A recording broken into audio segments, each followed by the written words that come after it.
अनुसार परमागम है और उसकी मांगलिक 15वीं गाथा।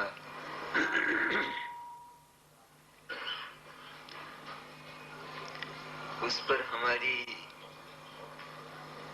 विस्तृत चर्चा चली। गाथा का संदेश यह है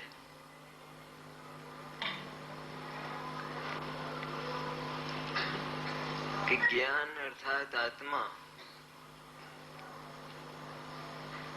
और ज्ञेय माने ये जगत के पदार्थ इस सदा से ही, अनादि काल से ही अनंत काल तक न्यारे न्यारे होने पर भी अज्ञानी किसी न किसी रूप में इनके साथ अपनी कल्पना में संबंध स्थापित कर लेता है और संबंध की वह स्थापना वो महाक्लेशकारी होती है, क्योंकि जो सुख है वो एकत्व में है, अकेलेपन। द्वैत में अथवा संबंध में कभी भी आराम नहीं है, आनंद नहीं है।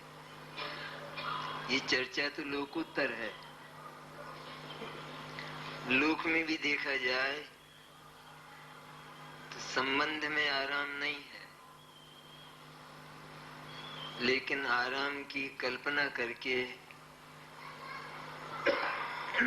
लौकिक परिस्थितियों में भी जीव अन्य के साथ बंध जाता है आराम की कल्पना करके, और अंत में कष्ट पाता है, दुख पाता है।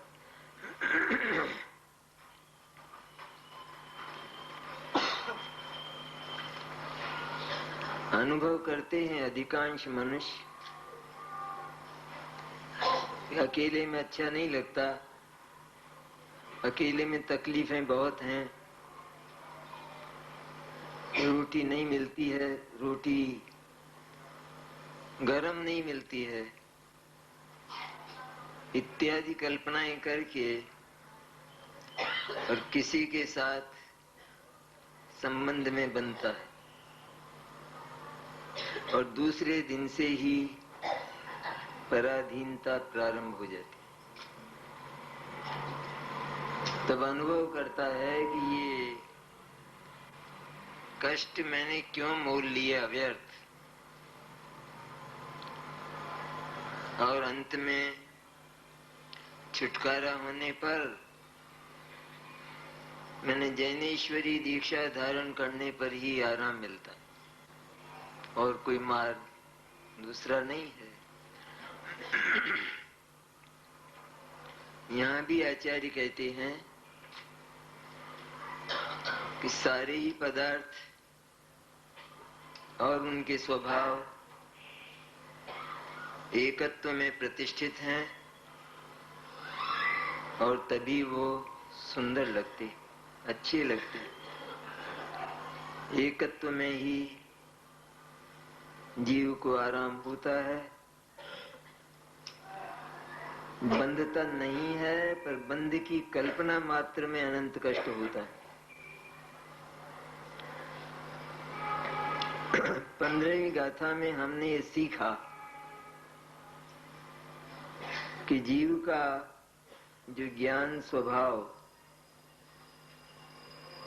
और उसके जानने के जो विधान हैं वे सबके सब निरपेक्ष हैं, अकेले हैं, स्वतंत्र हैं, उनका किसी के साथ संबंध नहीं और उनमें किसी की सहायता नहीं। रंच मात्र भी संबंध की कल्पना उन निरपेक्ष और अहेतुक स्वभावों में नहीं की जा सकती, न द्रव्य में, न गुण में और न पर्याय। जो ज्ञान पर्याय होती है उसके संबंध में जीव को ऐसा भ्रम हो जाता है कि मेरा ज्ञान किसी के साथ संबद्ध हो गया, जुड़ गया। ये जानने का जो दोष है वो महा कष्टदायक होता है।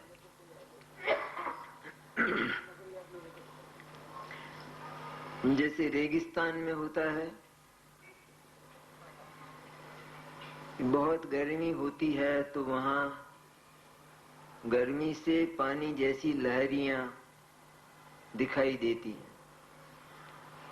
जैसे मनुष्य यहाँ है तो उसको वहां ऐसा दिखाई देगा जैसे वो नदी बह रही। मनुष्य तो जानता है ये सब की सब इस रेगिस्तान की गर्मी में उत्पन्न होने वाली गर्मी की लहरें हैं, यह पानी नहीं है। लेकिन मृग भूल जाता है, वो भ्रम में पड़ जाता है और उस मरीचिका को, मैंने उन लहरियों को पानी मानकर उनकी ओर दौड़ता है तो वहां पर मरुस्थल ही मरुस्थल दिखाई देता है। फिर वहां से देखता है तो आगे नदी बहती दिखाई देती, फिर भागता है और फिर मरुस्थल दिखाई देता है। इस तरह रेगिस्तान में चौकड़ी भरता हुआ अंत में मर जाता है। जीव की स्थिति यही है। अणुमात्र भी जीव का और ज्ञान में उस अणु का कोई संबंध न होने के कारण सचमुच ज्ञान अकेला ही है। ज्ञप्ति अर्थात ज्ञान क्रिया अकेली ही है, सत और अहेतुक है। सत मन स्वयं उत्पन्न होती है, किसी अन्य की सहायता उसमें नहीं है। जीव की ज्ञान पर्याय पैदा होने में जीव जो अनेक प्रकार की कल्पनाएं करता है वे सब अत्यंत मिथ्या हैं। जीव की पर्याय, जीव का ज्ञान स्वभाव होने के कारण बिना किसी की सहायता के स्वयं ज्ञान स्वभाव में से उत्पन्न होती है और अन्य से अत्यंत न्यारी है, निराली है, निरपेक्ष है, संबंध रहित है। ये तो वस्तु व्यवस्था है। ऐसी वस्तु व्यवस्था होने पर भी जीव अज्ञान के जो अनेक स्थान हैं उनमें कई स्थानों से तो जिनवाणी के अनुरोध से अथवा कुछ प्रत्यक्ष घटनाओं को देखकर इनकार हो जाता है। जिनवाणी में लिखा है आत्मा से अन्य जितने पदार्थ हैं, शरीर, कर्म, नौकर्म इत्यादि, ये सब अन्य हैं, जीव अन्य है और ये जीव के नहीं है। तभी देखता है कि बात तो सही है, क्योंकि शरीर चला जाता है अथवा मैं उसे छोड़कर चल देता हूँ और वो रह जाता है। यदि वह मेरा होता और उससे मेरा थोड़ा भी संबंध होता तो वह मेरे साथ अवश्य जाता। थोड़ा भी संबंध मैंने संपूर्ण संबंध, थोड़ा कोई संबंध होता ही नहीं। इसलिए इस प्रकार के मिथ्या दर्शन से तो वो जिनवाणी के अनुरोध से इनकार कर देता है, कुछ प्रत्यक्ष घटनाओं के आधार पर इनकार कर देता है। जहाँ कर्ता कर्म की अज्ञान की बात चलती है तो वहां भी इनकार कर देता है। बात तो सही है कि मैंने जीवन भर अपने एक कार्य के लिए इतना श्रम किया, इतनी मेहनत की, लोगों से इतना सहयोग मांगा, लोगों ने सहयोग दिया, लेकिन मुझे उस कार्य में सफलता नहीं मिली। इसलिए ये बात भी सत्य है कि जीव का अन्य पदार्थों पर कोई अधिकार न होने के कारण और वह कल्पना से अधिकार मानता है, लेकिन वे पदार्थ उसकी इच्छा, उसके आग्रह, उसकी मान्यता के अनुसार परिणमित नहीं होते। इतना भी वो स्वीकार करता है, मानता नहीं, असल में स्वीकार तो कर लेता है। ऐसी ही श्रृंखला में 15वीं गाथा का जो विषय है ज्ञान स्वभाव और ज्ञेय स्वभाव का, उसका जब प्रकरण आता है तो वो इनकार हो जाता है कि जीव का अन्य पदार्थ के साथ कोई एकत्व का संबंध नहीं, कर्ता कर्म का संबंध नहीं, लेकिन जानना तो जीव का स्वभाव है। इसलिए जगत के पदार्थ अगर ज्ञान में जानने में आते हैं तो कोई दिक्कत नहीं है, कोई आपत्ति की बात नहीं है, क्योंकि इससे कोई संबंध बनता नहीं। उसका मानना यह है कि जानना स्वभाव होने के कारण यदि पदार्थ ज्ञान में, ज्ञान के क्षेत्र में जहाँ ज्ञान रहता है वहां यदि पदार्थ ज्ञात होते हैं तो कोई आपत्ति नहीं। लेकिन जिनवाणी तो ये जो अज्ञान और मिथ्या दर्शन के भाव हैं इनकी था लेती है और वो कहती है कि यदि इसे ऐसा लगता है कि ज्ञेय पदार्थ, जिनको हम ज्ञेय कहते हैं, ज्ञान के ज्ञेय, वे सचमुच ज्ञान के तो नहीं है, ज्ञान से उनके सर्व संबंध शून्य होने के कारण, लेकिन फिर भी ज्ञेय पदार्थ ज्ञान से अत्यंत भिन्न होते हुए भी वे ज्ञान में दिखाई देते हैं। तो जिनवाणी कहती है कि जैसे वह शरीर के साथ एकत्व करता है और मिथ्या दर्शन का पाप उत्पन्न होता है, वह किसी पदार्थ का कर्ता बनता है और मिथ्या दर्शन का पाप पैदा होता है, उसी तरह ज्ञान में यह वह जानने के नाम पर किसी पदार्थ की सत्ता स्वीकार करता है तो वही मिथ्या दर्शन का पाप उत्पन्न होता है, वो पालता है, पर जीव इस बात से इनकार होता है। क्योंकि जैसे उनको तो उसने संबंध स्वीकार किया कि ये तो मेरे से संबंध रखने वाले पदार्थ ही नहीं है, इनसे तो मेरा संबंध है ही नहीं। यदि इनके साथ मैं अपना संबंध मानूं तो सचमुच अज्ञान है और मिथ्या दर्शन। लेकिन जानूं तो क्या मिथ्या दर्शन है? जानने में कौन सा मिथ्या दर्शन है? जैसे पुत्र है अपना और कॉलेज में पढ़ता है, पिता उससे पूछता है कि बेटा कॉलेज में तुम तो पढ़ते ही हो, लेकिन ये और जाति वाले जो विद्यार्थी हैं वे भी पढ़ते हैं, उनसे तुम्हारा कोई संबंध है?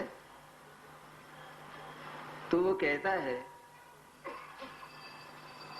कि पापा हमारी क्लास में सभी जाति के लड़के पढ़ते हैं, हरिजन तक पढ़ते, लेकिन मेरा उनसे कोई संबंध नहीं है। हाँ इतना है, एक मेरा मित्र है पंजाबी, वो मेरा परम मित्र है और उससे जो संबंध हैं मेरे, उनको मैं छोड़ नहीं सकता। जब लंच होता है तो वो और मैं दोनों एक साथ एक ही दोने में खाते, एक ही साथ मिलकर खाते हैं, पीते हैं, बैठते हैं। कभी उसका निमंत्रण आता है तो मैं उसके यहाँ खाने भी जाता हूँ, रात को भी खाता हूँ, ये सब करता हूँ। तो पिता ये कहता है कि भाई बेटा अपन जैन है, अपना कुल जैन है, अपने संस्कार उनसे बिल्कुल अलग प्रकार के हैं, इसलिए उससे भी अपना कोई संबंध बनता नहीं है। तो पुत्र का उत्तर यह होता है कि वो तो मेरा परम मित्र है, इसलिए उससे तो मैं अपना जो संबंध बना है वो छोड़ ही नहीं सकता। उसकी सोसाइटी से मैं कभी अलग नहीं हो सकता। इसका अर्थ यह है कि पुत्र ने उस पंजाबी विद्यार्थी के साथ अपना संबंध पारिवारिक स्थापित किया, जब कोई पारिवारिक संबंध वास्तव में नहीं है भी नहीं। और जब तक वो उसे संबंध रखता है तब तक वो रात को खाता है, तब तक वो अभक्ष्य खाता है, और जो कुछ नहीं होने योग्य बातें हैं वे सब वो करता रहता है। लेकिन उसका कारण केवल एक कि संबंध का नाम निशान न होने पर भी वह संबंध की कल्पना किए बैठा है और उस संबंध को वास्तविक मानता है। बोले मैं नहीं छोड़ सकता उसको, तो नहीं छोड़ सकता तो इन दुष्कर्मों का अंत नहीं हो सकता। हम क्या करते हैं कि शरीर को अपना मानना तो मैं छोड़ सकता हूं, शरीर की क्रिया उसका काम मैं करता हूं ये बात भी मैं छोड़ सकता हूं, क्योंकि मैंने देखा है कि मेरी इच्छा के अनुसार शरीर का प्रवर्तन जीवन में हुआ नहीं है। लेकिन ये जानने की बात मैं कैसे समाप्त कर सकता हूं, इसको कैसे इनकार कर सकता हूं? ये सारा जगत जो मेरे ज्ञान में जानने में आता है वो तो जानने में आता ही है। उसमें कौन सा पाप है, उसमें कौन सा अनाचार है? तब आचार्य कहते हैं कि ठीक वैसा ही अनाचार है कि जैसा शरीर के साथ एकत्व करने में अनाचार और मिथ्या दर्शन होता है, वैसा ही अनाचार।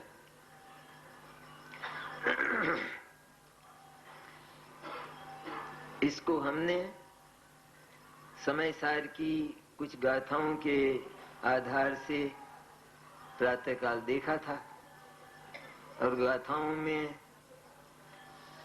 यह जो जानने संबंधी पाप उत्पन्न होता है और उस जानन स्वभाव के सही स्वरूप को न जानने के कारण हम जो ज्ञेय के साथ अपना संबंध कल्पना में बना लेते हैं, तो वह पाप उन पापों जैसा है कि जैसे एक जीव किसी दूसरे जीव के हनन की कल्पना करता है, उसको कष्ट देने की कल्पना करता है और अपने आप को क्रोधी, मानी, मायावी, लोभी, नारकी, तेजंच, मनुष्य, देव मानता है जैसे, और है नहीं, क्योंकि वह तो इन सबसे न्यारा कोई भिन्न प्रकार का शुद्ध चैतन्य, अनादि, निधन और अक्षय तत्व है।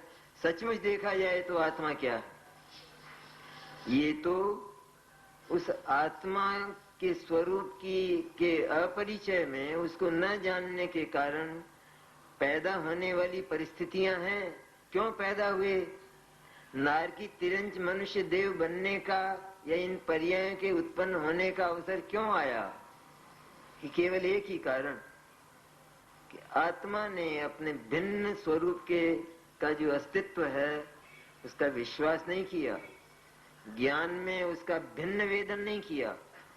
भिन्न वेदन किया होता तो उसे जो रस आता, जो अनुभव आता, वह सारे जगत से विलक्षण प्रकार का होता और तब उसे प्रतीति होती कि विश्व का अणुमात्र भी मेरा नहीं है, क्योंकि उस अनुभूति में मुझे भी मिले ही नहीं।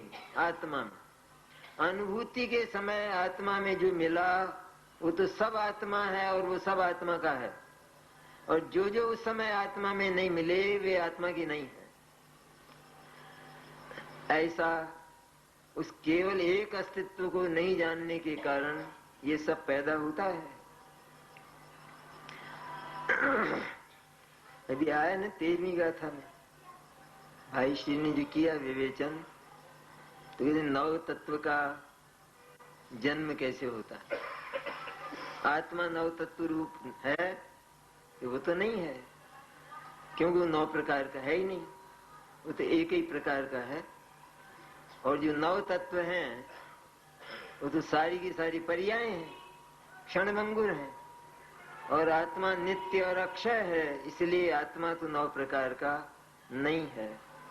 फिर ये 9 प्रकार पैदा कैसे हुए? कि केवल एक बात कि जीव और पुद्गल ये दोनों साथ साथ हैं, और अपने स्वरूप को भिन्न न जानने के कारण कर्मों का साथ भी जीव को है। तो जब जीव अपने को उन कर्मों के साथ देखता है, बंध पर्याय के साथ देखता है, तो नव तत्व की बस्ती बच जाती है। और जीव अपने को अकेला देखता है तो नव तत्व की बस्ती उजड़ जाती है। तो एक ही कारण कहते हैं। नव तत्व उत्पन्न कैसे हो जाते हैं? जब जीव में वे नहीं हैं और जीव उस प्रकार का नहीं है तो वे उत्पन्न कैसे हो जाते हैं? कि जगत में जीव और पुद्गल तो हैं तो सही, लेकिन संबंध रहित हैं, पृथक पृथक हैं। लेकिन ये जब उनको संबंध सही देखता है, निकट निकट देखता है, जीव को कर्मों से बंधा हुआ देखता है, ऐसा देखने पर आश्रव बंध, फिर आश्रव बंध को समाप्त कर आत्मा के दर्शन पूर्वक उनको समाप्त करके संवर निर्जरा प्रकट होना और मोक्ष होना, ये सारे नव तत्व उस अज्ञान के कारण पैदा होते हैं जहाँ जीव को कर्मों के साथ देखा जाता है। संवर निर्जरा भी, क्योंकि अज्ञान ही ना होता जीव को सदा से, तो संवर और निर्जरा होते और मोक्ष होता। अज्ञान ही ना होता तो, लेकिन ये अज्ञान रहा जीव को सदा से, तो इनका जन्म हुआ है, इनकी बस्ती बसी है।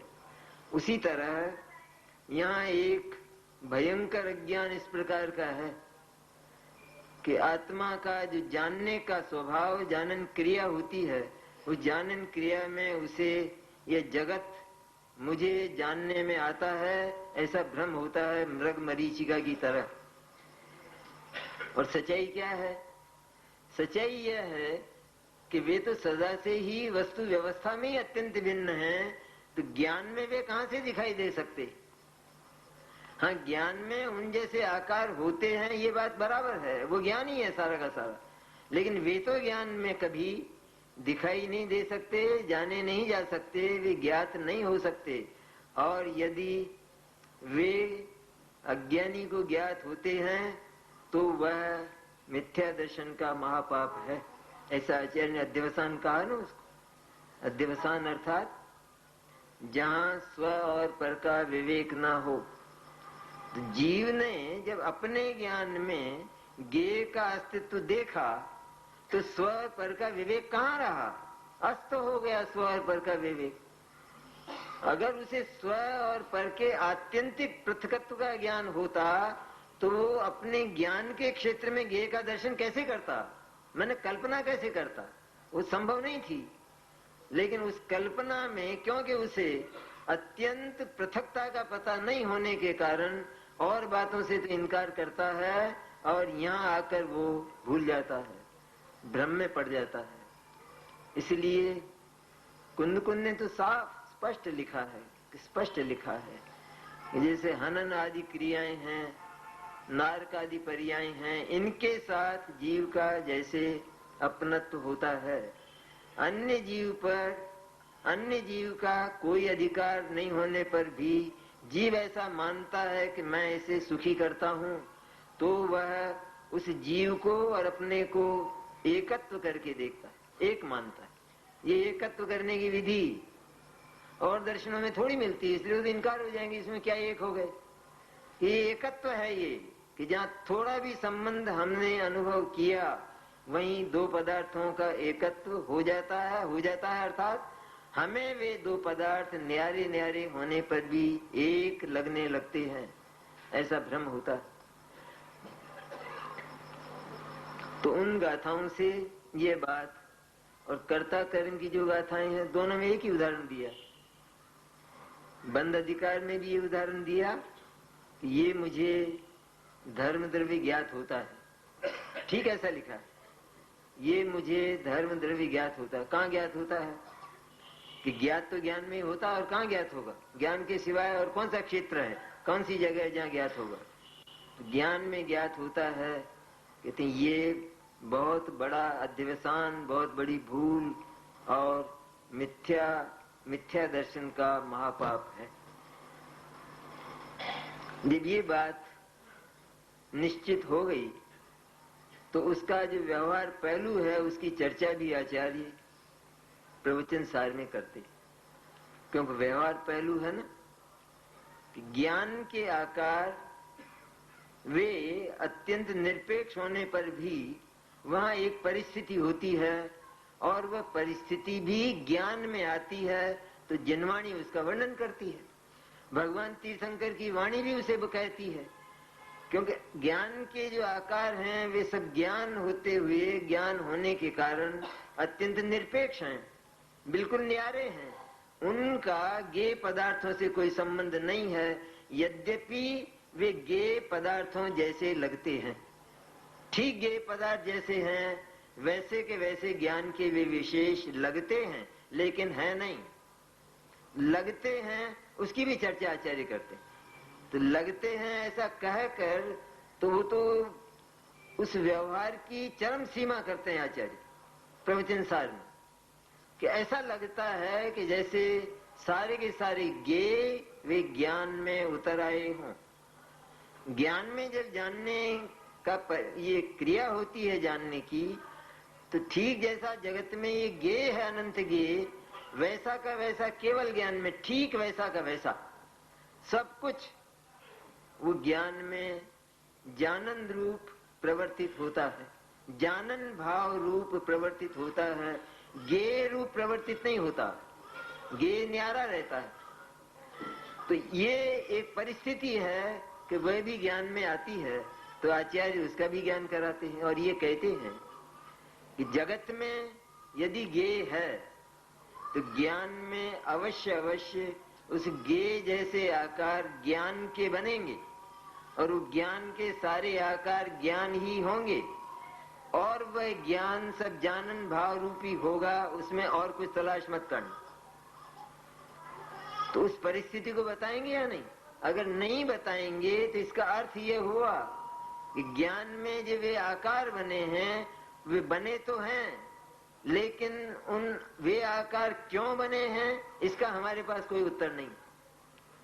उसका उत्तर हम उस परिस्थिति से देते हैं जिसे हम निमित्त कहते हैं, कि जगत के जो पदार्थ हैं वे निमित्त हैं और ज्ञान में बनने वाले जो आकार हैं, जो ज्ञान स्वरूप हैं, वे नैमित्तिक हैं। इस तरह से उत्तर देते हैं। तो उसका चित्रण आचार्य प्रवचन सार में करते हैं, अपन पढ़ते हैं उसे, उससे बहुत अच्छा समाधान होगा। तो एक गेय अधिकार है ना, तो गेय अधिकार की अंतिम गाथा है 200 गाथा।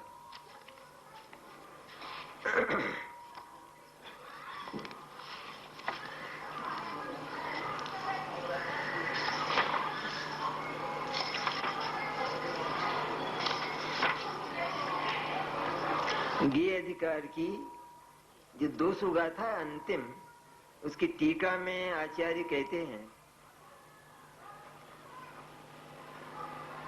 कि मैं यह मोक्षाधिकारी, इसमें तो गुजराती में है, मैं यह मोक्षाधिकारी। ये कितने गौरव से आचार्य बात करते हैं कि मुझे मुक्ति का अधिकार मिल गया। तो अपने मन से ही बोलते हो या कुछ है उसका आधार? कि मन से कभी नहीं बोलते हैं जैनाचार्य। दिगंबर संतों को तो शपथ है इस बात की कि वे कभी अपनी मनोकल्पना से कोई बात नहीं करते, लेकिन स्वयं आचार्य उसका हेतु देते हैं कि चूंकि जगत के अन्य पदार्थ वे मेरी सत्ता से व्यावृत्त हैं और मैं सदा मेरी सत्ता में प्रवृत्त हूं, इसलिए ये प्रवृत्ति और व्यावृत्ति इसको मैंने अच्छी तरह समझ लिया है, इसलिए मैं अत्यंत निर्ममत हो गया हूं। और जो अत्यंत निर्ममत हो जाता है, मैंने जगत के किसी भी पदार्थ को बदनीयत से नहीं देखता है, उसे अपना नहीं मानता है, उसे अपना मानकर उसके ग्रहण और त्याग पर अपना अधिकार नहीं करता है। ऐसा जो भद्र पुरुष है, ऐसा जो सदाचारी सज्जन पुरुष है, लोकोत्तर सदाचारी, लौकिक सदाचारी की नहीं है बात, लोकोत्तर सदाचारी पुरुष वह निर्ममत हो जाने के कारण उसे मुक्ति का अधिकार प्राप्त हो जाता है और मैंने उस निर्ममत्व को स्वीकार किया है। आत्मा सदा ही निर्ममत्व है और ममत्व कल्पना मात्र है। वो निर्ममत्व मेरे भीतर उत्पन्न हुआ है क्योंकि मैंने उस निर्ममत्व चैतन्य का दर्शन किया है, इसलिए मुझे मोक्ष का अधिकार मिल गया। ये चर्चा करते हुए आचार्य कहते हैं कि मेरा स्वभाव तो एकमात्र ज्ञायक है और उस ज्ञायक का जगत में किसी के साथ कोई संबंध नहीं है। लिखा, प्रथम तो हूँ स्वभाव थी ज्ञायक ज छूं, स्वभाव से मैं ज्ञायक ही हूँ, स्वभाव से मैं वजनी है ना बात। मैं स्वभाव से ज्ञायक ही हूँ। मैंने ये जो जानना है ये मेरी निजी संपत्ति है, ये मेरा निजी स्वभाव है। ये जो मेरा जानना है ये किसी अन्य के लिए नहीं है। ये जो मेरा जानना है ये षटकारक रूप से मेरे लिए है। मेरा जानना जगत के लिए नहीं है। जो मैं ज्ञेय को जानूं उसके लिए मेरे पास ज्ञान नहीं है, पर मेरा ज्ञान वो केवल मेरे स्वभाव, मेरी सत्ता को जानने के लिए, मेरी सत्ता को प्रकाशित करने के लिए है। और जहाँ अपनी सत्ता और अपनी पर्याय ज्ञान में प्रकाशित हुई उसी को लोकालोक का प्रकाशन कहते। केवल ज्ञान में लोकालोक का प्रकाशन होता है, कैसे कहा जाता है? क्योंकि केवल ज्ञान की जो पर्याय है उसमें जगत का कोई पदार्थ और उस पदार्थ के द्रव्यगुण पर्याय, उसकी भूत भावी पर्याय, इनमें से कुछ भी जानने रूप में शेष नहीं रहा। मैंने वे सब के सब जानन भाव रूप होकर केवल ज्ञान में प्रवर्तित होते, और इसलिए केवल ज्ञान को लोकालोक का जानने वाला भी कहा जाता है। इसलिए कहा जाता है कि उधर ज्ञेय ऐसे हैं, इधर ज्ञान में आकार उस प्रकार के स्वतः अपने आप ही उत्पन्न होते हैं। तो मैं तो ज्ञायक हूँ, स्वभाव से हूँ, और स्वभाव स्वयं के लिए ही होता है, अन्य किसी के लिए नहीं होता। मेरा ज्ञान वो मेरे लिए है, मेरा ज्ञान वो मुझे प्रकाशित करने के लिए है, पर मेरे ज्ञान का जो संप्रदान है वो जगत नहीं। मेरा ज्ञान जगत को प्रकाशित करने के लिए नहीं है, वरना तो संप्रदान बदल गया ना। जो 6 कारक है उसमें से 5 रह गए ना आत्मा के पास, कि मेरा ज्ञान है वो जगत को प्रकाशित करने के लिए है, जगत को प्रकाशित करता है। मैंने जगत को प्रकाशित करने के लिए है तो संप्रदान गया, तो 5 रह गए। इस तरह एक एक करके सब चले जाएंगे, लेकिन सारी कारक सामग्री जो मेरी स्वभाव संपत्ति है वो मेरे लिए है। तो मैं तो ज्ञायक स्वभाव से ही हूँ। जैसे हम महाजन हैं तो हम स्वभाव से ही महाजन हैं, या ये जो महाजनता है किसी की दी हुई है या किसी की कृपा से हैं, या महाजन ही पैदा हुए हैं, जैन ही पैदा हुए हैं, या किसी की कृपा से हैं, या किसी के लिए हैं हम?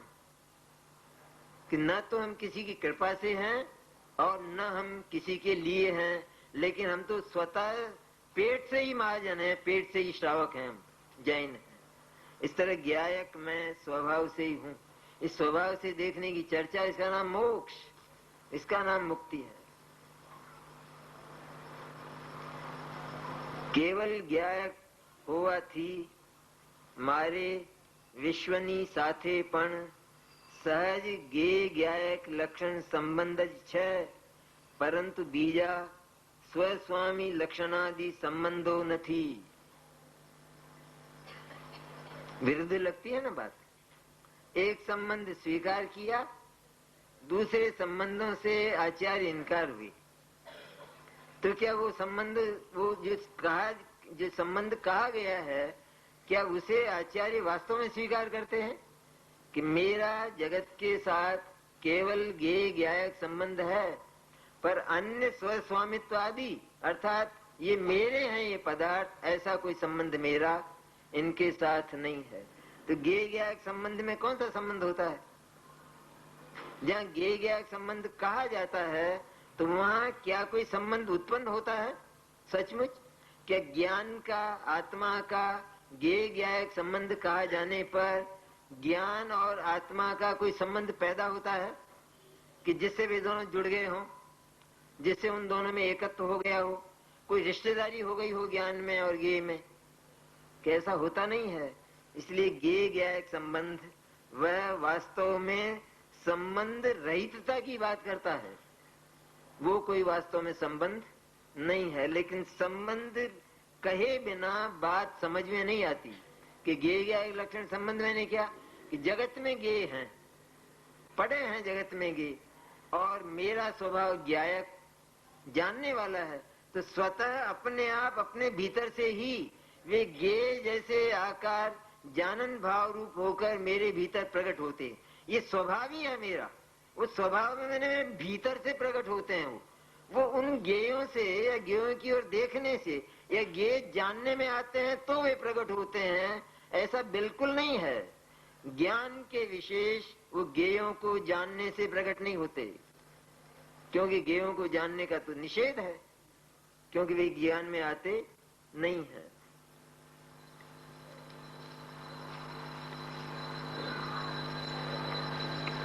परंतु बीजा स्वस्वामी लक्षणादि संबंधो નથી कि स्वस्वामी लक्षण संबंध यदि नहीं है तो इसका अर्थ यह है कि किसी भी प्रकार का कोई संबंध नहीं। ये कहा गया ज्ञेय ज्ञायक लक्षण संबंध है, यह भी किसी प्रयोजन वश कहा गया है। તેથી મારે कोई प्रत्यय ममत्व नहीं। यदि ज्ञेय ज्ञायक संबंध स्वीकार कर लिया जाए तो ममत्व पैदा होगा कि नहीं होगा? तो ममत्व ही है वो संबंध स्वीकार कर लेना। इसलिए वो संबंध न हो, नहीं होता हुआ सचमुच एक परिस्थिति को बताता है। एक ज्ञायक स्वभावનો सर्व જ્ઞેયનું જાણવાનો स्वभाव હોવાથી, ये व्यवहार की चर्चा कर रहे हैं, पहले तो निषेध किया और आगे और निषेध कर देंगे। लेकिन होता क्या है, लोक में ज्ञान में जो विशेष विशेष उत्पन्न होते हैं, तो वे विशेष कौन से वायुमंडल में पैदा होते, कौन सी परिस्थिति में पैदा होते कि जब ज्ञेय अपने स्वरूप को लेकर प्रवर्तन करते हैं, तो ज्ञान में भी ठीक अपने स्वभाव से, ज्ञायक स्वभाव से ठीक वैसा ही प्रवर्तन ज्ञान रूप होता हुआ देखा जाता है। इसको ज्ञेय ज्ञायक संबंध के नाम से पुकारा जाता है। लेकिन है न्यारे न्यारे, ज्ञेय ज्ञायक संबंध कहा जाने पर भी कोई संबंध उत्पन्न नहीं होता है, पर संबंध रहितता बराबर बनी रहती।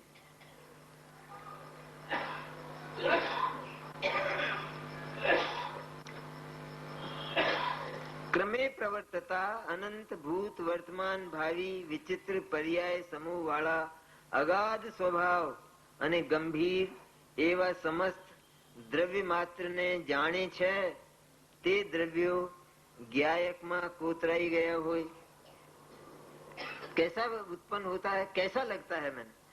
जिस समय केवल ज्ञान उन सारे ज्ञेयों के आकारों जैसा अपने आकार बनाता हुआ प्रवर्तित होता है, तो केवल ज्ञान कैसा लगता है, ये आचार्य चित्रण करते हैं।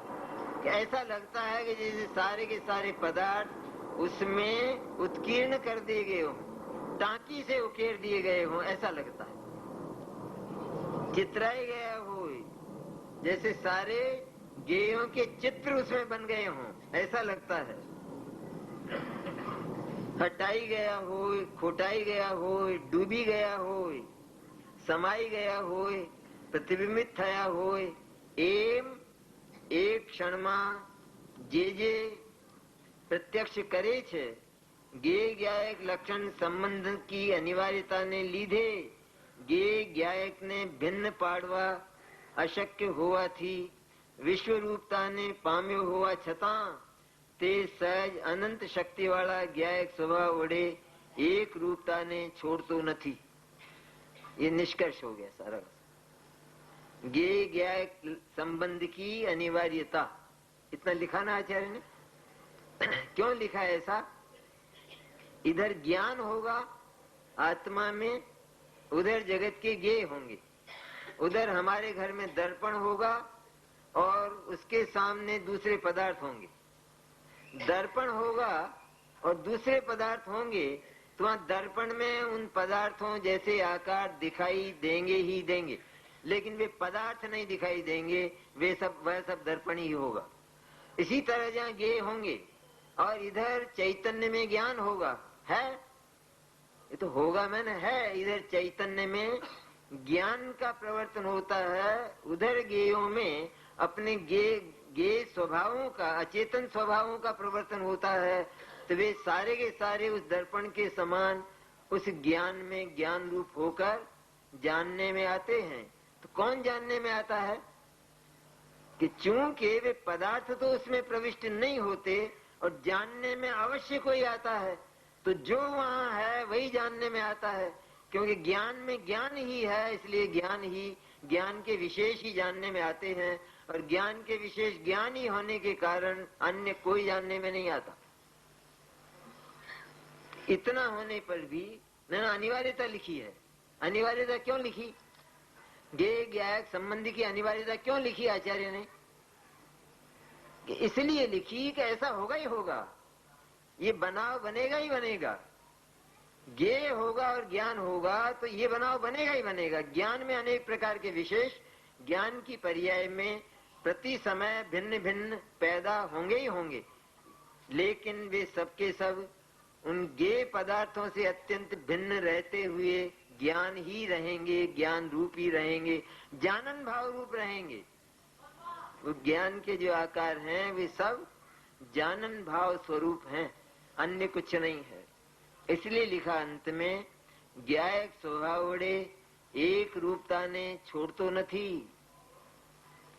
ज्ञायक स्वभाव जो स्वयं एक है और एक रूप है, उसका त्याग वह कभी नहीं करता। इतने संबंध का वर्णन करने के बाद क्या फल निकला? क्या फल निकला? जो पंजाबी लड़के के साथ संबंध बनाया, फल क्या निकला?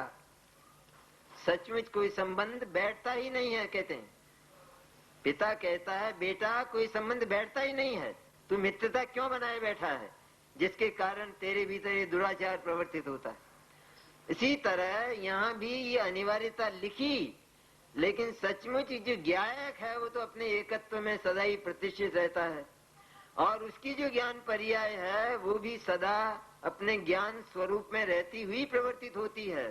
ज्ञेय के साथ उसका कोई संबंध कभी बनता ही नहीं है, इसलिए सचमुच वह सदा अपने ज्ञान स्वभाव का परित्याग नहीं करता।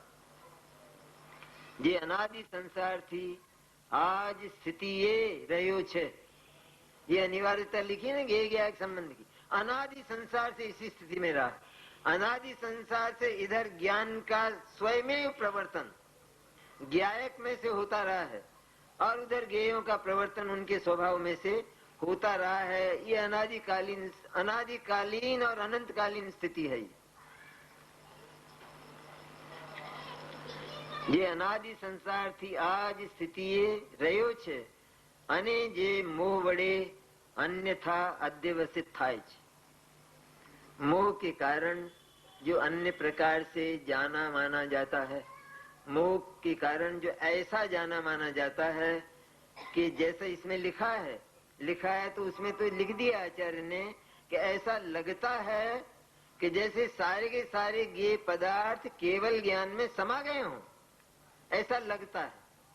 ये सरोवर है, बहुत निर्मल सरोवर, और रात का समय है, आसमान में तारे छिटके हुए हैं, चंद्रमा पूर्णमासी का है, चांदनी छिटकी हुई है, और ऐसा लगता है कि जैसे सारा आसमान अपने अनंत तारों सहित, चंद्रमा सहित उस सरोवर में उतर गया हो।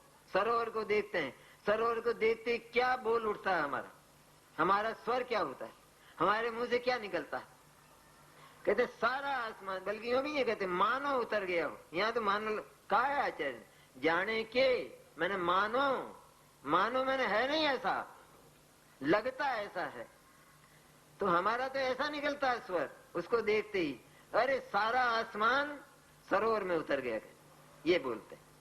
तो कोई दिक्कत नहीं है, क्योंकि जानने वाला इस बात को जानता है कि आसमान तो ऊपर अवस्थित है, वह कभी जल में नहीं आता। और परीक्षा करके देखना हो तो उस सरोवर में से चुल्लू भर पानी हाथ में लेकर देखो, वे कहाँ गए तारे, कहाँ विलायमान हो गए। तो प्रयोग हो गया, उसका एक्सपेरिमेंट हो गया कि सचमुच वे तारे नहीं थे, वे सारे तारे और चंद्रमा पानी के बने हुए थे, और वह सब पानी ही था। क्योंकि जब हाथ में लिया तो क्या आया, एक भी तारा नहीं आया, चंद्रमा नहीं आया, कोई नहीं आया। ऐसी स्थिति ज्ञान और ज्ञेय की है। मोह बड़े, मोह के कारण से बालक होगा तो कहेगा देखो देखो पापा देखो, सारा आसमान वो तालाब में उतर गया, तालाब में आ गया, वो तो यूं बोलेगा। लेकिन पिता तो हंसता है कि बच्चा है, वो इससे अधिक और बोलेगा भी क्या। सच्चाई यह है कि जल का स्वभाव इधर सुरक्षित है। जब आसमान में इस प्रकार के तारे और चंद्रमा होंगे तो जल में ठीक उस प्रकार का दिखाई देगा ही देगा। ये ज्ञेय ज्ञायक संबंध की अनिवार्यता, ये अनिवार्यता होने पर भी आसमान अपनी जगह है, और सरोवर और उसके चंद्रमा और तारे वे अपनी जगह हैं, वे सब पानी हैं, और वो सारा का सारा आसमान। मोह बड़े अन्यथा अध्यवसित थाय छे, मोह के कारण से जो अन्य प्रकार से लगता है ऐसा वो सच्चाई लगती है कि जैसे आसमान पानी में उतर आया, उसी प्रकार सारे ज्ञेय केवल ज्ञान में उतर आए ऐसे लगते हैं, लेकिन उतरे नहीं हैं। उतर जाएंगे तो सत्ता ही खो देंगे अपनी, विश्व ही नहीं रहेगा। या तो केवल ज्ञान खत्म हो जाएगा या विश्व खत्म हो जाएगा। अर्थात बीजी रीते जणाय छे, मनाय छे, ते शुद्ध आत्मा ने माने उन ज्ञेय रहित अपनी आत्मा को, ज्ञेय के आकार रहित, ज्ञेय का आकार नहीं है आत्मा में, ज्ञेय जैसा आकार ज्ञान का, ज्ञेय का आकार तो ज्ञेय के पास है। इसलिए मैं शुद्ध कैसे हूं, आत्मा शुद्ध कैसे बना रहता है कि ऐसा माना जाने पर भी सचमुच आत्मा में उस प्रकार की घटना नहीं घटती। आत्मा में कोई भी ज्ञेय अथवा आत्मा के ज्ञान में कोई भी ज्ञेय वो दिखाई नहीं देता, जाना नहीं जाता। ते शुद्ध आत्मा ने आ हूं मोह ने उखेड़ी नाखी ने, ये मोह था। ज्ञान में मुझे ये सारे पदार्थ आते हुए नजर आते, ये मोह था, ये मोह का अध्यास था।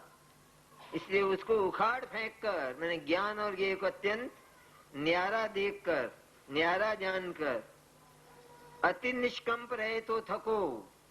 अरे ज्ञान में अगर ज्ञेय आते हो तो फिर इससे बड़ा संकट और कौन सा हो सकता है। जानने के नाम पर ही आते हो, मानने के नाम पर कि ये मेरे हैं इस नाम पर न आवे, लेकिन जान किसी भी नाम पर आवे, किसी भी रूप में आवे, तो जानने के नाम पर भी अगर ज्ञेय ज्ञान में आ जाते हैं तो इससे बड़ा संकट कौन सा होगा। केवल ज्ञान से अधिक दुखी जगत में कोई नहीं होगा। हम ज्यादा सुखी रहेंगे केवल ज्ञान से, क्योंकि वो तो दुख हो जाए केवल ज्ञान में से, उनको निकालना कैसे निकालेगा। मोह को उखाड़ता हुआ मैं यथास्थित उस शुद्धात्मा को प्राप्त करता हूं, तब रहा आत्मा शुद्ध। ज्ञेय ज्ञायक संबंध की अनिवार्यता भी लिखी, यह भी लिखा कि सारे ज्ञेय मानो उसमें उतर गए हों, लेकिन कुछ नहीं हुआ है। ज्ञान और आत्मा अत्यंत शुद्ध है और शुद्ध ही रहा। ऐसा मानता हुआ मैं केवल उस शुद्धात्मा का ही अनुभव करता हूं, ये लिखा। अब इसी गाथा की जो टीका है आचार्य जैसे इनकी, उसमें आचार्य क्या लिखते हैं कि यहाँ आचार्य अमृतचंद्र ने तो जो व्यवहार पहलू बनता है, कब बनता है वो कि जब हम दो पदार्थों को साथ देखते तो व्यवहार पहलू बनता है, व्यवहार खड़ा होता है। और दो पदार्थों को न्यारा न्यारा देखते हैं तो व्यवहार अस्त हो जाता है।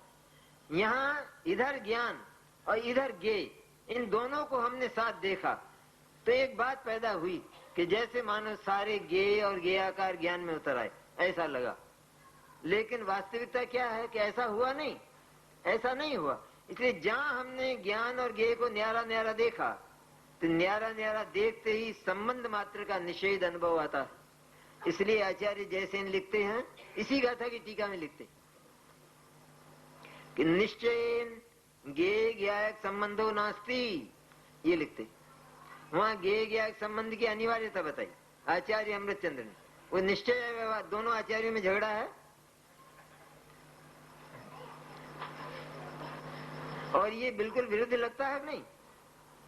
इधर आचार्य संबंध की अनिवार्यता लिखते हैं, उधर आचार्य जैसे लिखते हैं कि निश्चय से मैंने वास्तव में सचमुच देखा जाए तो गेय और ज्ञायक का कोई संबंध नहीं है।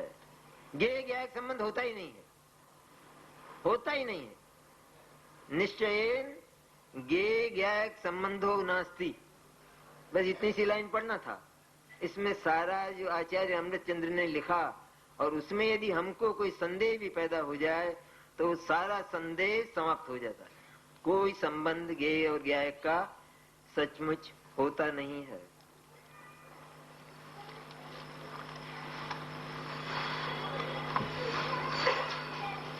समय तो हो रहा है। अब इसी बात को इसके निष्कर्ष के रूप में कि जब हमने ये जाना कि ज्ञान और ज्ञेय वे किसी भी प्रकार का संबंध रखते ही नहीं है ही नहीं संबंध, तो रखेंगे कहां से और संबंध बनेगा कहां से। एक नकली संबंध की कल्पना की जाए वो बिल्कुल अलग बात, और संबंध बन जाए ये बिल्कुल अलग बात, ये न्यारी बात। तो गेय और ज्ञायक अत्यंत भिन्न होने के कारण वस्तु व्यवस्था में इनका कोई संबंध अनादि से ही नहीं है और अनंत काल तक भी नहीं रहेगा। इसलिए ज्ञान में जानने का जो काम होता है, गेय से निरपेक्ष रहकर वो सारा का सारा ज्ञान ही होता है, वो ज्ञान के अतिरिक्त और कुछ नहीं है। इसलिए कहते हैं ये जब हमने जाना कि ज्ञान में अनेक प्रकार के विशेष हुए और उन सबको जब हमने देखा अच्छी तरह परीक्षा करके, ज्ञान की प्रयोगशाला में ज्ञान के विशेषों की हमने परीक्षा की, हमको भ्रम ऐसा था कि ये जो ज्ञान के विशेष हैं ये ज्ञान के विशेष नहीं पर ये ज्ञेय के विशेष हैं, अर्थात ये ज्ञेय हैं। हमको भ्रम ऐसा था। पर हमने जब उन ज्ञान के विशेषों की उस लेबोरेटरी में परीक्षा की तो वहां सब ज्ञान ही ज्ञान निकला, उसमें ज्ञेय का अंश मात्र भी नहीं निकला। इससे यह सिद्ध हुआ ये सब का सब जितना कुछ ज्ञान की पर्याय में हो रहा है वह सब ज्ञान ही है। और वो ज्ञान ही है तो ज्ञान है इसका अर्थ ही यह है कि वो आत्मा ही है। क्योंकि प्रारंभ आचार्य ने इसी तरह किया था, ये जो शुतक ज्ञान है, ये जो आत्मानुभूति है, ये ज्ञान है, यही है ज्ञान, इसी को ज्ञान कहते हैं, इसके अतिरिक्त और कोई ज्ञान ही नहीं। इसलिए जहां ज्ञान का, शुद्ध ज्ञान का पता लगा तो शुद्ध ज्ञान मैंने कोई ज्ञान का एक अंश हमें नहीं चाहिए था, लेकिन सचमुच तो संपूर्ण आत्मा ज्ञायक चाहिए था। क्योंकि ये सब जानते हुए भी, विकल्प ऐसा करते हुए भी कि ये ज्ञान के विशेष हैं, ये सबके सब ज्ञान ही हैं, ये सब ज्ञान के ही बने हुए हैं, और ये सारा का सारा एक ओर से देखा जाए तो जानन मात्र है, इतना देखा तो जानन मात्र है, मैंने आत्मा ही है। इस तरह आत्मा पर पहुंचकर ज्ञायक का अनुभव हो जाता है। उसका अर्थ यह हुआ कि जगत में अज्ञानी ज्ञाता किसी को बनाता है, ज्ञेय किसी को बनाता है और बीच में ज्ञान को रखता है। कहते हैं यह जो ज्ञान, ज्ञाता और ज्ञेय का जो उसे भिन्नत्व भाषित होता है, ज्ञाता और ज्ञेय ये हैं तो भिन्न, लेकिन सचमुच ज्ञायक की ओर से देखा जाए तो ज्ञाता और ज्ञेय का भिन्नत्व न होकर वे अभेद हैं। क्योंकि ज्ञान में कौन जानने में आया कि ज्ञान ही जानने में आया। अगर विश्लेषण करके पूछें और विश्लेषण करके अगर उत्तर दिया जाए तो ज्ञान की पर्याय ही जानने में आती। गुरुदेव ने तो इस तरह सैकड़ों बार लिखा ना, क्या जानने में आता है ज्ञान में, कि ज्ञान की कैसी ज्ञान की पर्याय, कि जिसका आकार गे जैसा है ऐसी ज्ञान की पर्याय ही जानने में आती। ज्ञान की पर्याय जानने में आती है, मैंने ज्ञान की पर्याय ज्ञान के अतिरिक्त अन्य कुछ नहीं है, इसलिए ज्ञान ही जानने में आता है। और ज्ञान है वो आत्मा से पृथक बिल्कुल नहीं है, इसलिए आत्मा ही जानने में आता है। तो ज्ञाता ज्ञान और ज्ञेय ये सब आत्मा ही है, और विश्व में आत्मा का ज्ञाता ज्ञान ज्ञेय है ही नहीं। इसको आचार्य 271वें कलश में साफ करते हैं। पूरी बात कलश है ना, पूरी बात कलश है ना, कलश टीका, कलश टीका है ना।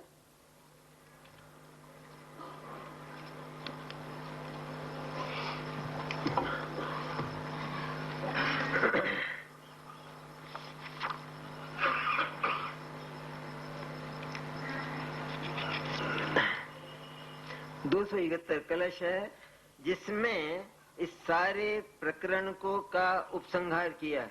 अच्छा, उपसंहार है एकदम सारा। ज्ञाता ज्ञान ये क्या है, मन भिन्न भिन्न है या सचमुच वास्तव में मैंने वस्तु स्थिति के अनुसार वे एक हैं।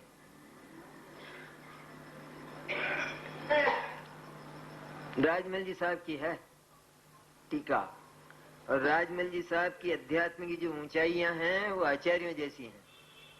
वो जो बात कहना चाहते हैं उसमें उनको किसी का भय नहीं है, जरा भी डर नहीं है, ये उनकी भाषा से स्पष्ट प्रतीत होता है। वे लिखते हैं कि भावार्थ आम छे, कि भावार्थ ऐसा है कि गे ज्ञायक संबंध विषय घनी भ्रांति चाले छे।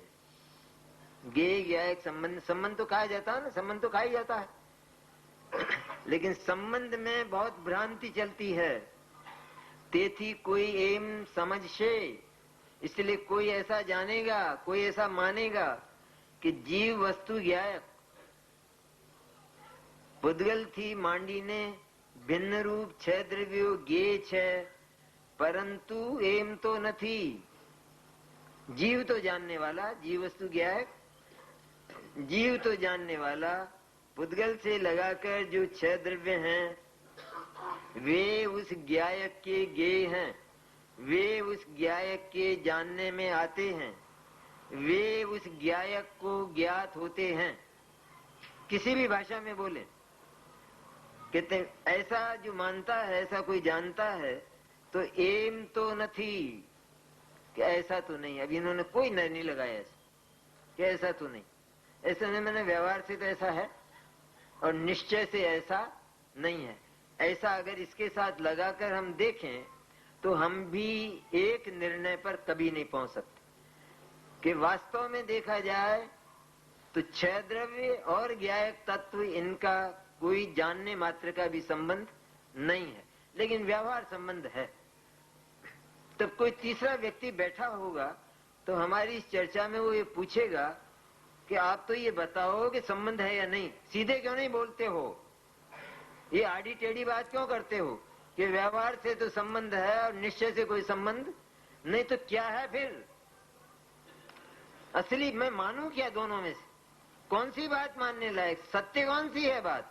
क्योंकि एक में इनकार करते हो और एक में स्वीकार करते हो।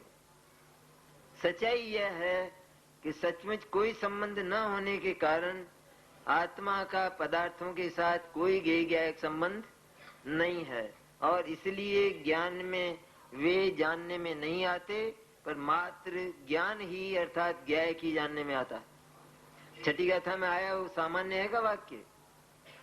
छठी गाथा तो आसमान की ऊंचाइयों को छूती है, सागर की गहराइयों को छूती है कि ज्ञेयाकार अवस्था में जे ज्ञायक पणे ज्ञात भयो ज्ञात जनायो, ज्ञेयाकार अवस्था में जो ज्ञायक रूप से ज्ञात हुआ, ये कोई सामान्य है बात? वह स्वरूप प्रकाशन की अवस्था में भी कर्ता कर्म का अनन्यत्व होने से ज्ञायक ही है। ये तो बहुत विश्लेषण की है चर्चा, लेकिन ज्ञेयाकार अवस्था में जो ज्ञायक रूप से ज्ञात हुआ, ज्ञेयाकार अवस्था में जो ज्ञेयाकार नहीं जानने में आया, ज्ञाकार अवस्था में ज्ञानाकार तो हुआ, लेकिन ज्ञानाकार भी नहीं जानने में आया। ज्ञानाकार भी नहीं जानने में आया, पर ज्ञान भी नहीं जानने में आया। मैं जानता हूं ऐसा भी नहीं जानने में आया, मात्र ज्ञायक हूं ये जानने में आया। ये कैलकुलेशन बहुत ऊंचाई से लिखा है आचार्य ने। विश्लेषण करते तो ये समयसार की 415 गाथाएं नहीं बनती। अकेला समयसार जो ज्ञाकार अवस्था में ज्ञायक रूप से ज्ञात हुआ उससे भर जाता। राजमल जी भी उसी ऊंचाई से लिखते हैं। कोई मानेगा नहीं मानेगा इससे क्या है, कहते वस्तु व्यवस्था के आधार पर बोलना, इसमें कोई हिचक और कोई संकोच होना ही नहीं चाहिए। होता है तो उसी का नाम तो अज्ञान और मिथ्या दर्शन है।